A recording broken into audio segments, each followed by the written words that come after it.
नमस्कार। The deep dive में आपका स्वागत है। आज हमारे सामने है ओरायन प्रो सॉल्यूशंस लिमिटेड की वित्त वर्ष 26 की पहले 2 तिमाहियों की अर्निंग्स कॉल ट्रांसक्रिप्ट्स। इन दस्तावेजों को देखकर ऐसा लगता है कि कंपनी एक बहुत बड़ा दांव खेल रही है, मतलब एक आम आईटी सर्विस कंपनी से निकलकर एक ग्लोबल प्रोडक्ट पावर हाउस बनने का। आज हम इन्हीं ट्रांसक्रिप्ट्स की गहराई में जाएंगे और ये समझने की कोशिश करेंगे कि क्या ये महत्वाकांक्षी दांव सफल हो सकता है। बिल्कुल, ये एक बहुत ही दिलचस्प कहानी है। ओरायन प्रो का ये जो ट्रांसफॉर्मेशन है, ये सिर्फ एक बिजनेस स्ट्रैटेजी नहीं है, बल्कि ये एशिया से एक ग्लोबल टेक लीडर बनाने की एक कोशिश है। और इन कॉल्स में मैनेजमेंट ने अपने इरादे काफ़ी साफ जाहिर किए हैं। अब हमारा काम ये देखना है कि इन दावों के पीछे असल में दम कितना है। तो चलिए इस कहानी की गहराई में उतरते हैं, लेकिन शुरू करने से पहले एक छोटी सी गुजारिश।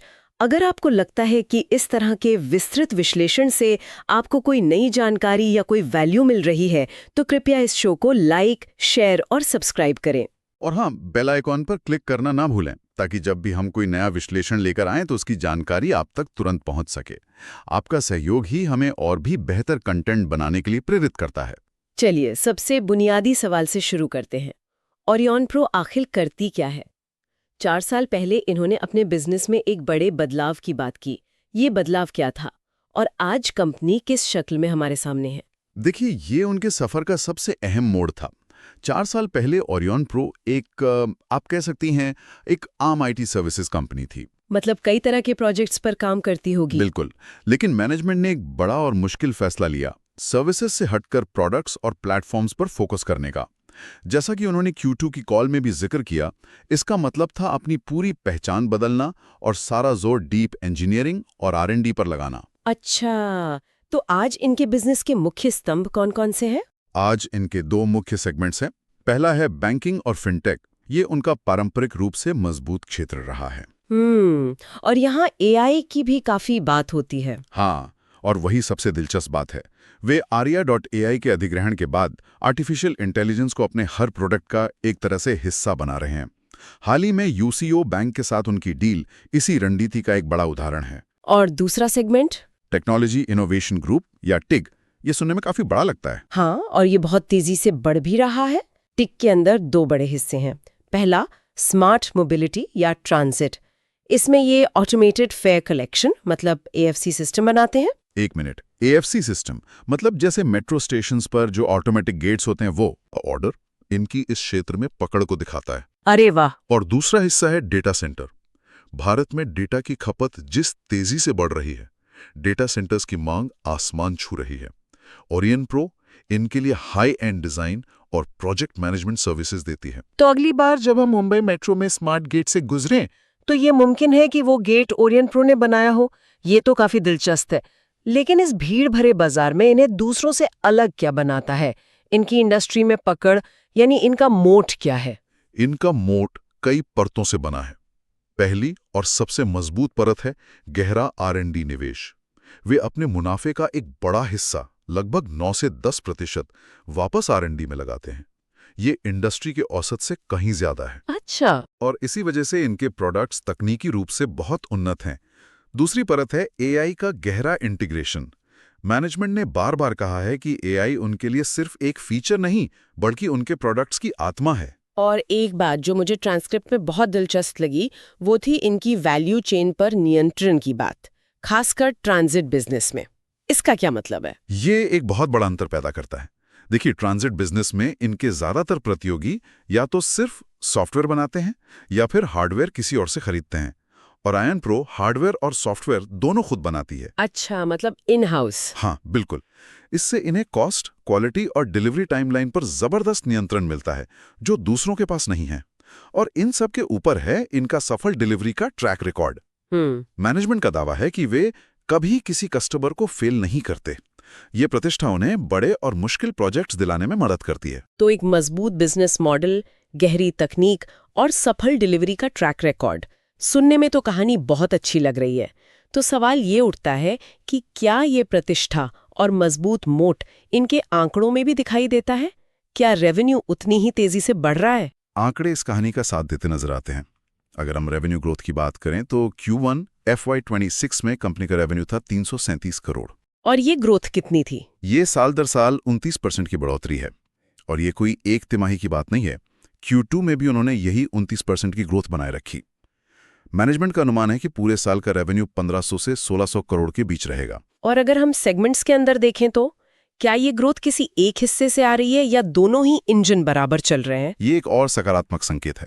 Q1 के आंकड़ों के अनुसार बैंकिंग सेगमेंट 31% और TAIG सेगमेंट 25% की दर से बढ़ा। ये दिखाता है कि ग्रोथ संतुलित है। ठीक है, टॉप लाइन यानी रेवेन्यू तो मजबूत है, लेकिन मुनाफे का क्या? यहाँ EBITDA और PAT जैसे कुछ शब्द आते हैं। क्या आप इन्हें आसान भाषा में समझा सकते हैं और बता सकते हैं कि कंपनी यहाँ कैसा प्रदर्शन कर रही है? जरूर। Q1 में कंपनी का EBITDA था 68 करोड़। और EBITDA मतलब? EBITDA का मतलब है earnings before interest, tax, depreciation and amortisation.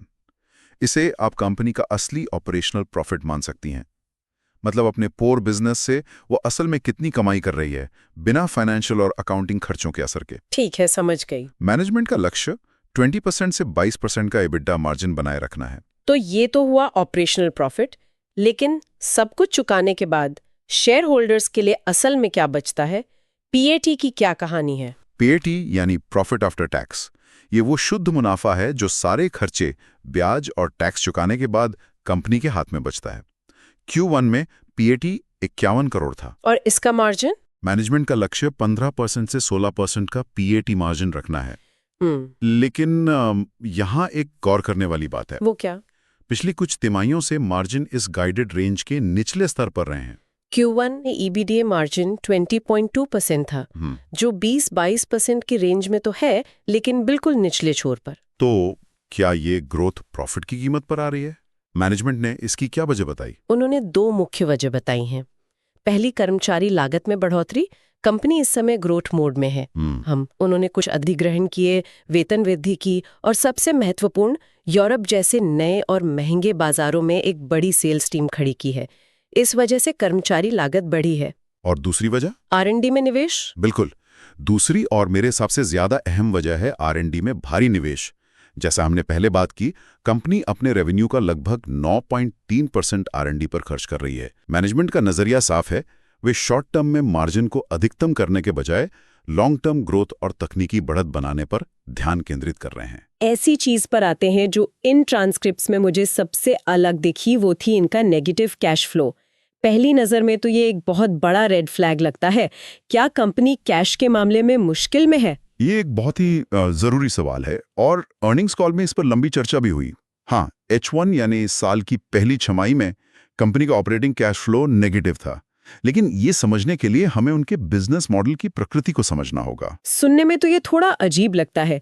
मतलब कंपनी साल के 6 महीने कैश कमा रही है। क्या ये एक सस्टेनेबल मॉडल है? आपका सवाल जायज है। देखिए, इनके ज्यादातर प्रोजेक्ट्स बड़े और लंबे होते हैं। इनकी बिलिंग के माइलस्टोन्स क्लाइंट के प्रोजेक्ट के गो लाइव होने से जुड़े होते हैं, जिसमें 12 से 14 महीने तक लग जाते हैं। अच्छा। इसका मतलब है कि साल की पहली छमाही H1 में कंपनी प्रोजेक्ट्स पर पैसा खर्च करती है, लेकिन उस काम का पैसा यानी कलेक्शन साल की दूसरी छमाही H2 और खासकर आखिरी तिमाही Q4 में तेजी से आता है। तो ये एक पैटर्न है जो हर साल होता है। हाँ, ये एक पैटर्न है जो पिछले कई सालों से चला आ रहा है। मैनेजमेंट इसको लेकर काफी आश्वस्त है। उनका दावा है कि वे साल के अंत तक अपने EBITDA का 75 से 90% से ज्यादा हिस्सा कैश में बदल लेंगे। और बैलेंस शीट पर देनदारियों यानी रिसीवेबल्स का क्या? वो पैसा जो ग्राहकों से आना बाकी है, वहाँ एक सकारात्मक सुधार है। DSO यानी डेज सेल्स आउटस्टैंडिंग में सुधार हुआ है। DSO ये क्या होता है? DSO बताता है कि बिल भेजने के बाद पैसा वापस आने में औसतन कितने दिन लगते हैं। Orient Pro का DSO पिछले साल 110 दिनों से घटकर अब 100 दिन हो गया है। अच्छा, तो ग्राहक अब थोड़ा जल्दी पैसे लौटा रहे हैं। बिल्कुल, जो कैश फ्लो के लिए एक अच्छी खबर है। ठीक है, तो कंपनी कमा रही है और कैश भी मैनेज कर रही है, लेकिन सवाल यह है कि वो अपने निवेशकों के पैसे का कितना अच्छा इस्तेमाल कर रही है। यहीं पर ROE और ROC जैसे रेशियो आते हैं ना? बिल्कुल सही।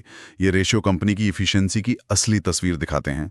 ROE यानी रिटर्न ऑन इक्विटी यह बताता है कि कंपनी शेयर धारकों के लगाए हर रुपए पर कितना मुनाफा कमा रही है। और ROC यानी रिटर्न ऑन कैपिटल एम्प्लॉयड ये देखता है कि कंपनी अपने कुल पैसे मतलब शेयरधारकों का और उधार का, दोनों मिलाकर कितना कुशलता से इस्तेमाल कर रही है। तो ओरियन प्रो के मामले में इन रेशियोज की कहानी क्या है?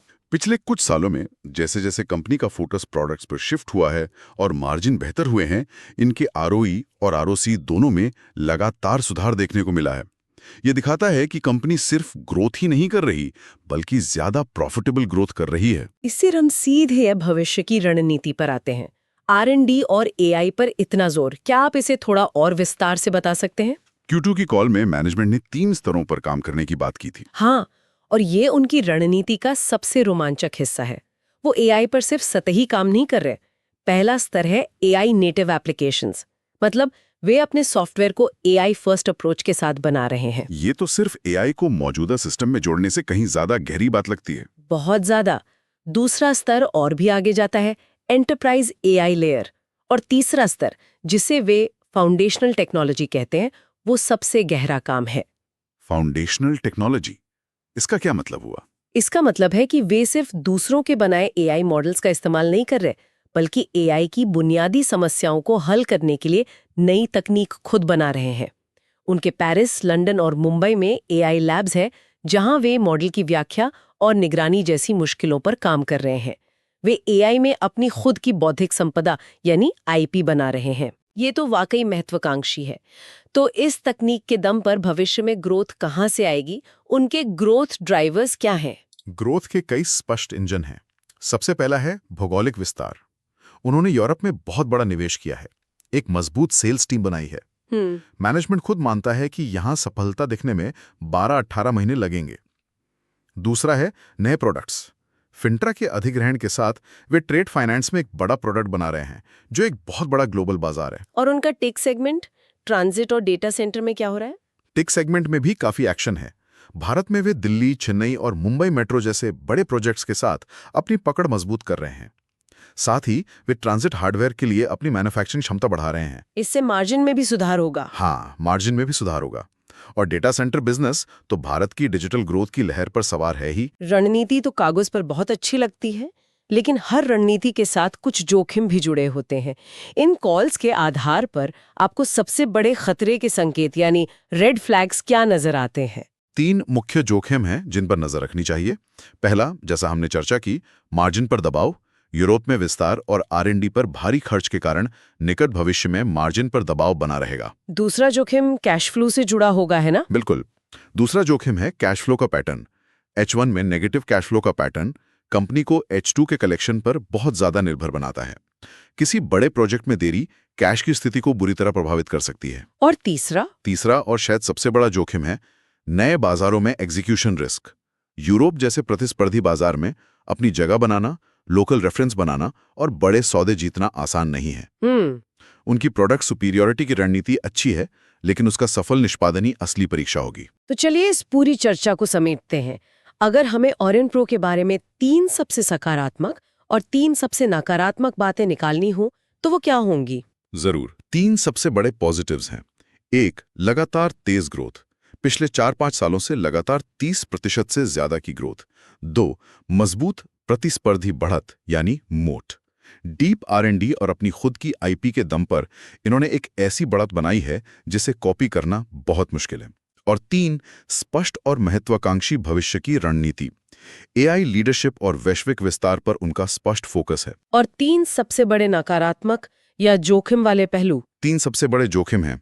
पहला, निकट अवधि में लाभप्रदता पर दबाव। R&D और सेल्स में भारी निवेश के कारण मार्जिन फिलहाल निचले स्तर पर हैं। दूसरा, वर्किंग कैपिटल का चक्र। साल की पहली छमाही में नेगेटिव कैश फ्लो का पैटर्न एक जोखिम भरी निर्भरता पैदा करता है। और तीसरा, नए बाजारों में एग्जीक्यूशन का जोखिम। यूरोप जैसे प्रतिस्पर्धी बाजार में सफलता पाना एक बड़ी चुनौती है, जो अभी साबित होना बाकी है। बहुत बढ़िया। हमें उम्मीद है कि इस विस्तृत विश्लेषण से आपको ओरियन प्रो सॉल्यूशंस की कहानी और उसकी बारीकियों को समझने में मदद मिली होगी। अगर आपको ये जानकारी उपयोगी लगी और आप मानते हैं कि इससे आपको वैल्यू मिली है, तो कृपया इस शो को लाइक करें, अपने दोस्तों और सहकर्मियों के साथ शेयर करें और हमारे चैनल को सब्सक्राइब करना ना भूलें।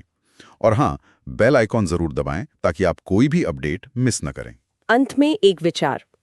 ओरियन प्रो एशिया से एक ग्लोबल टेक लीडर बनाने के लिए डीप R&D और AI इंटीग्रेशन पर एक बड़ा दांव लगा रही है।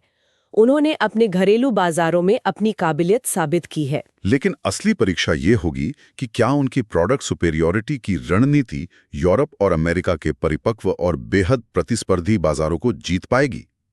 ये आक्रामक निवेश क्या उन्हें ग्लोबल स्टेज पर एक बड़ा खिलाड़ी बनाएगा या फिर ये कंपनी को बहुत ज्यादा फैला देगा? ये एक ऐसा सवाल है जिस पर निवेशकों को आने वाली तिमाहियों में गहराई से विचार करना चाहिए।